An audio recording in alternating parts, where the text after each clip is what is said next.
Remember, folks, if you pizza whenever you're supposed to French fry, you're gonna have a bad time.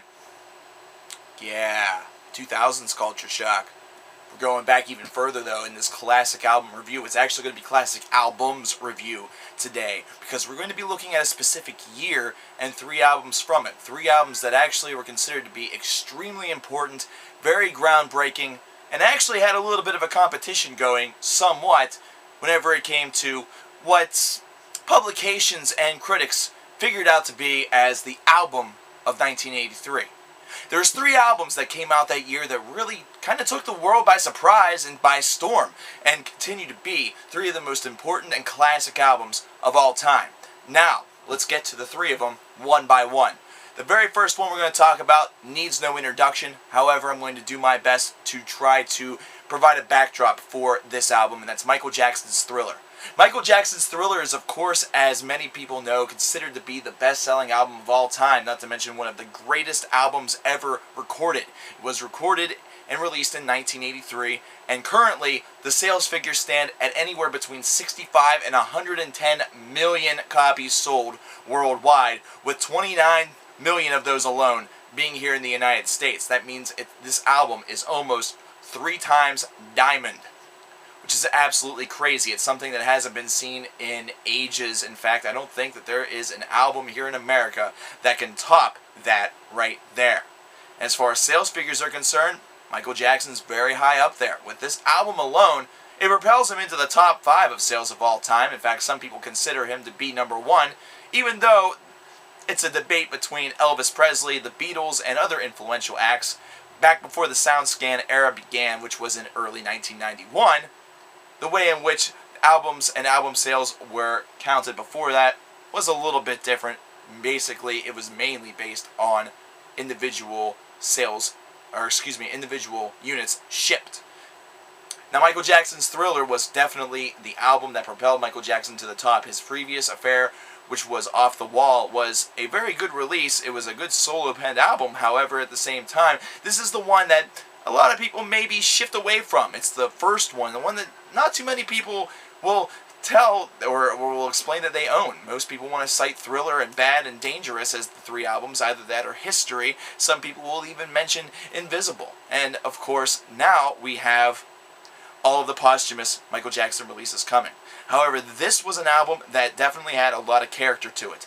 It had a budget of $750,000, which definitely at that time frame gave Michael Jackson a lot to work with. He was able to get some big names on here, including Vincent Price, including Eddie Van Halen for a solo, and also including Paul McCartney of the Beatles, which is kind of funny considering what would happen later on in the 2 men's careers, talking about and dealing with the Beatles' discography. This was an album that took culture and took everybody by storm. 7 singles were released on this album, and they are still singles that you will hear to this day on the radio every so often, and they still remain to be some of the most important works of music of all time. The Thriller video alone was the first real representation of how a music video can be more than just a music video for a song. It could actually almost work as a short little mini movie. And that was something that Michael Jackson would apply creatively later on in his career, again and again and again, to kind of further his ideas and his philosophy. Now, enough about Thriller. Let's actually go on to U2's War. U2's War was another important album. It was one that I covered in Alternative Week 2010. However, that account is closed down. It's time for me to revisit this album. This is one from a band that was already pre-established, and it was an album that was a tour de force. This is mainly and widely considered by many people to be U2's finest hour in the 1980s. This is an album that eventually went on to be 4 times platinum. Now, compare that to the 30 times platinum, the 3 times diamond status of Thriller. It hardly seems to pale in comparison. Why is this album important? Well, it's because of the way in which it's made. Thriller was important because of the music itself, but also because of everything that surrounded it. With Michael Jackson's unique personality, the way in which he was able to represent everything through his music videos, and with U2's War, it was a little bit more of a silent importance. And this was one that was well crafted musically, not to mention also was just a good old-fashioned rock alternative record that was really kind of enhancing a budding genre, one that was really coming out from the ashes thanks to a lot of college airplay, thanks to a lot of just underground sensation. U2 had already gotten themselves pre-established with their prior affairs, however, this was one that really made U2 a really big household name. And then we get to The Curious Case. The Curious Case of R.E.M's Murmur, another album that I touched base on in Alternative Week 2010. This is an album that's only gone gold, however, its importance, its significance is overwhelming.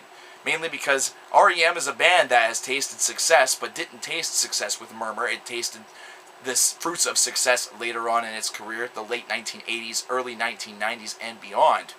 However, Murmur was the album that really sparked a generation, sparked the alternative movement, so to speak. They were one of the pioneers of this movement, which is still being established and being done today. This was something where R.E.M. was prominently heard on college radio stations, really almost like an indie band.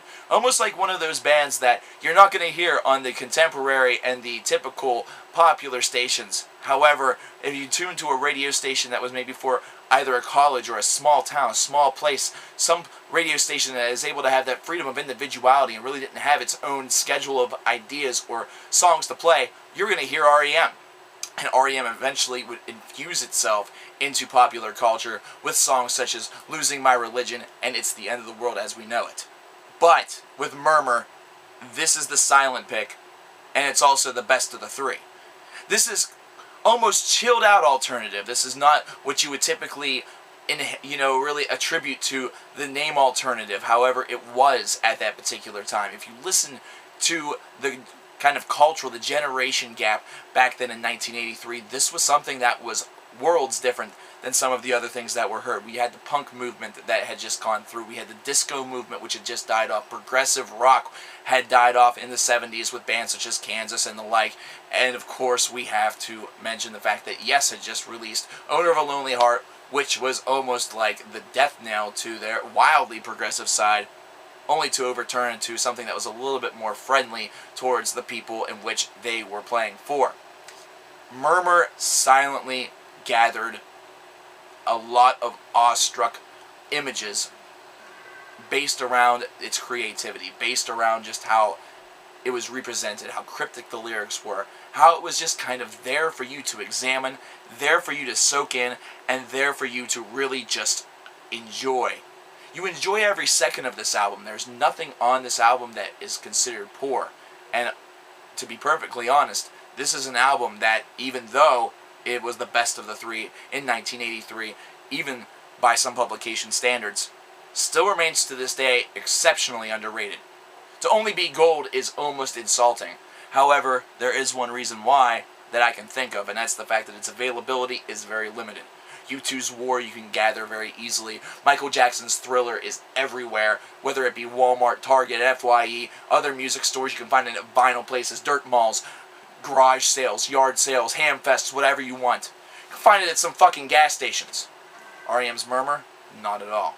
Instead, it's a very, very different case. This is an album that is almost like a quest to find for some people. If you find it used at a local record store, pick it up. It's certainly worth it. These are three classic albums from the year 1983. 1983 was a fantastic year for music. 1983 was a year before I was born, so I unfortunately did not even get to experience this hype even as an infant. It's something that I had to learn about later on in life. It's something I had to experience in a full fashion once this curious case became, or should I say came to my attention. Thank you guys very much. I hope you guys enjoyed this classic series. It's something that I'm going to continue on a once-a-month basis. And I'll see you guys next month with another classic album review. What will it be? Maybe you should tell me.